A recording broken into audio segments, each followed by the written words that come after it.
红色是表示你的专注力显示得很高， Teachers at this primary school in China 蓝色是走神了， know exactly when someone isn't paying attention. 白色就是你可能跟网络还没有连接好。 These headbands measure each student's level of concentration.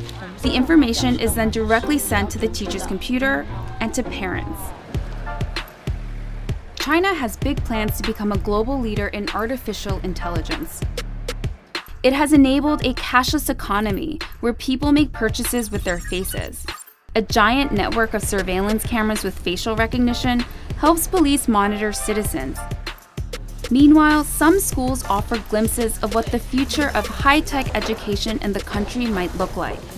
做出选择吧 Good job! Classrooms have robots that analyze students' health and engagement levels. Students wear uniforms with chips that track their locations. There are even surveillance cameras that monitor how often students check their phones or yawn during classes. These gadgets have alarmed Chinese netizens. But schools say it wasn't hard for them getting parental consent to enroll kids into what is one of the world's largest experiments in AI education. A program that's supposed to boost students' grades while also feeding powerful algorithms. 为了就是国家的这个研究呀、发展呀，我觉得是没有问题的。 The government has poured billions of dollars into the project, bringing together tech giants, startups, and schools. We got exclusive access to a primary school a few hours outside of Shanghai. 同学们早上好。 To see firsthand how AI tech is being used in the classroom. For this 5th grade class, the day begins with putting on a brainwave sensing gadget. Students then practice meditating. 现在想象我们眉心有一点柔和的光芒绽放。 The device is made in China and has 3 electrodes, 2 behind the ears and 1 on the forehead. These sensors pick up electrical signals sent by neurons in the brain. The neural data is then sent in real time to the teacher's computer. So while students are solving math problems, a teacher can quickly find out who's paying attention and who's not. 说明这段时间他是有点在那走神的。 A report is then generated that shows how well the class was paying attention.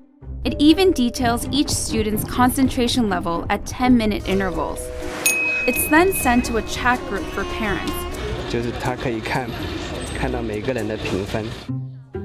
The reports are detailed, but whether these devices really work and what they exactly measure isn't as clear. We were curious if the headbands could actually measure concentration, so one of our reporters tried on the device. 但我没有感觉自己特别集中。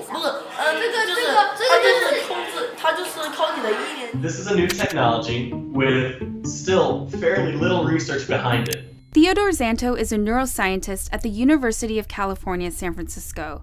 He was surprised to learn that this tech, called electroencephalography, also known as EEG, is being used in the classroom on children. It's usually used by doctors in hospitals and labs. EEG is very susceptible to artifacts. And so if you are itchy or just a little fidgety, or the EEG wasn't set up properly so that the electrodes didn't have a good contact, affects the signal. Despite the chances for false readings, teachers told us the headbands have forced students to become more disciplined. 上课回答我的问题，就是他们的声音会比平常更响亮。 Teachers say the students now pay better attention during class, and that has made them study harder and achieve higher scores. 上课认真听讲，作业做的基本上是全对的。 But not all students are as enthusiastic. 就是自己感觉是脑筋，我感觉这里有个紧的。 This 5th grader, whom we caught dozing off in class, told us his parents punish him for low attention scores. And that kind of data adds a new kind of pressure for students. 想啊，如果在一次考试全班人都考了95分以上，就你考了一个85，你会不会感觉你有一种 Companies we interviewed said the data can go to government-funded research projects. We spoke to parents who were unclear about where the data ended up, and they didn't seem to care too much. Xantos says there's likely no privacy protection at all. In a classroom, if you're trying to make an assessment of an individual student, you really can't anonymize it. Experts and citizens alike are sounding alarms about various aspects of the country's huge push into artificial intelligence. These classrooms are laboratories for future generations. And while these new tools may potentially help some 200 million students raise their grades, just how this all works out won't be apparent until they become adult citizens.